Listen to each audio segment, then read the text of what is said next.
So you want to be or book an outstanding, extraordinary, excellent keynote speaker? Well, this tip is going to help you. Today, I'm going to talk about customization. Customizing a keynote to fit that specific audience.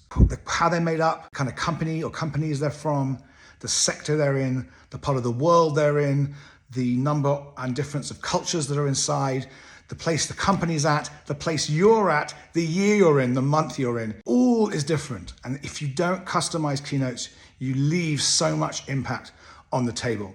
And that's a great shame. So what do I mean by customization? What I don't mean is creating a new keynote for every single event that you speak at. That's impossible. I'm sure it's possible, but it's impossible to do and be sane. What I'm talking about is constantly developing your core topic or topics. I've got a number of topics I developed the content for over time. Some of this content has been 10, 15 years in the making, some 20. So you've constantly got your own content being developed, your core content.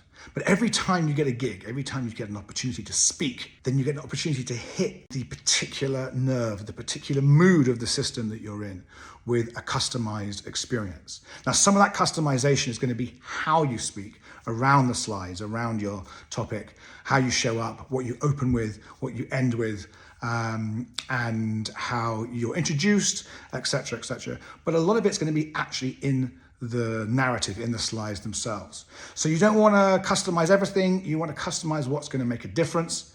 I look at customizing maybe 10 to 15% of each keynote, and that content then gets added, that I've created just for that client. That content gets added to the core, and I get to use it in another keynote somewhere else, where I think it might fit. So what do I mean by customizing for? Well, an event for a sales team of a multinational in the middle of the US in spring is going to have a different feel and a different set of needs and a different set of notes that you can hit as an event in Saudi Arabia for one company who are going through a major reorganization and want support. Now, the content they're looking for might be the same. So let's just give you an example. One of my current keynotes, decision-making in uncertainty. Now, that's relevant to the sales team as it is to the team in Saudi Arabia.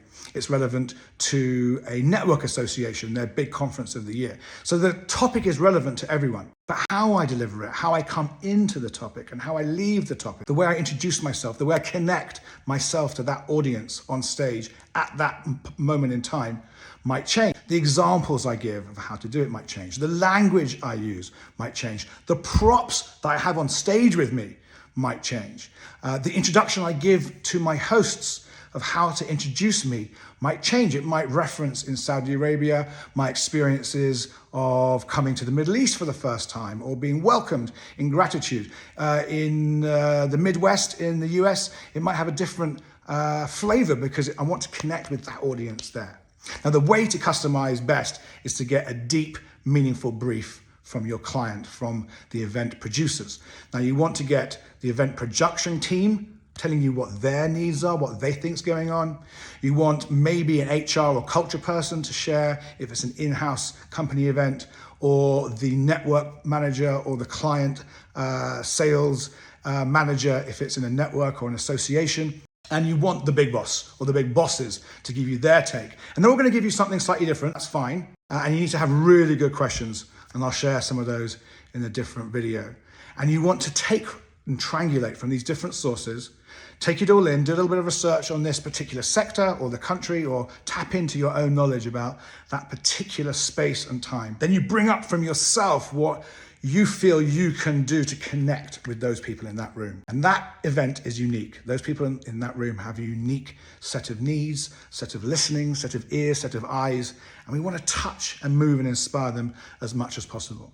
And so then you get to customize and you get to get rid of stuff, because a lot of customization is about letting go of content that's not going to hit with this group as much as you think other content will. And then thinking about the intros, the outros, the examples, the words you use. You don't need to invent new words. If the company or the network or the association or the industry has a word that fits the kind of thing you say, use their word.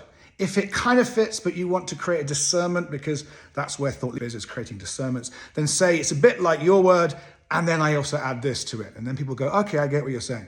So you are transmitting, you are translating, like Hermes in the mythology, you are translating from your mind, heart, knowledge bank, knowledge base, experiences, beliefs, passions, you're translating into this audience at this moment in time, this version of you touching this audience, and you are customizing your story and your narrative to fit their needs. Because remember, it's always about their needs, not our own as speakers, because we know all our content. The job is to translate and transmit it to them. So follow me, like, comment, and don't forget to ask any questions you want to know about the art, the craft, and the science of outstanding keynote speaking.